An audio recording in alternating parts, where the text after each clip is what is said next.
चार सुख ही पर्याप्त है। वह कौन से है? प्रथम सुख निरोगी काया। मनुष्य का पहला सुख उसका शरीर निरोग हो, पहला सुख है। दूसरा सुख घर में हो माया। अगर मां लक्ष्मी की अपार कृपा है तो दूसरा सुख है। तीसरा सुख कुलवंती नारी। तीसरा सुख है घर में जिसको हम अर्धांगिनी कहते हैं। लेकिन अर्धांगिनी का मतलब क्या है?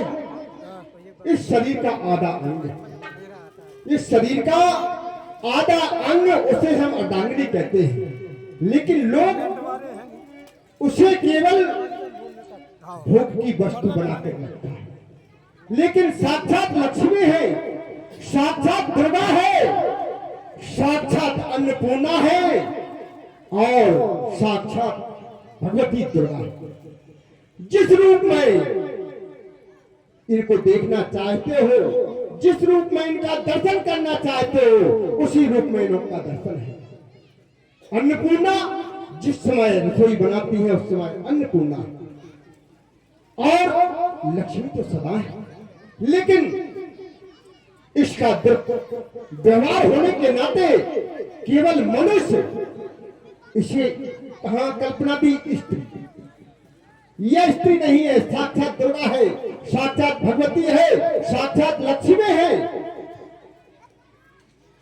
और महामंत्री। एक बार भूपत मन माही दई गला मोर सपना।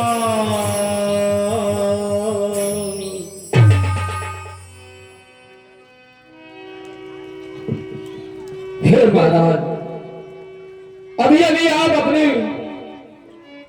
प्रजा के बारे में पूछ रहे थे, राजकाज के बारे में पूछ रहे थे। हमारी प्रजा किस प्रकार से है, राज सेवक, हमारा कार्य किस प्रकार से चल रहा है। लेकिन अचानक पूछते पूछते, हे महाराज, आपकी आंखों की ओर देख रहा हूं, अचानक आपकी आंखों में से आंसू निकल गए। इन आंसुओं का क्या कारण है महाराज? आपकी आंखों में आंसू? ना महाराज ना। क्यों? भाई गलानी मोर सपना ही, मोर सपना ही, मोर सपना। महामंत्री, मैं तुमसे सुखों का वर्णन कर रहा था, लेकिन उस चौथे सुख से मैं वंचित हूं। उस सुख को मैं कैसे बदला सकता हूं? सब कुछ बदलाने दे रखा ये रात पाप ठंडा, मगर एक संतान बिन आएगी किस काम? यह सारा वैभव, यह सारी संपत्ति हारे किस काम? मेरे कोई संतान नहीं। यह दुख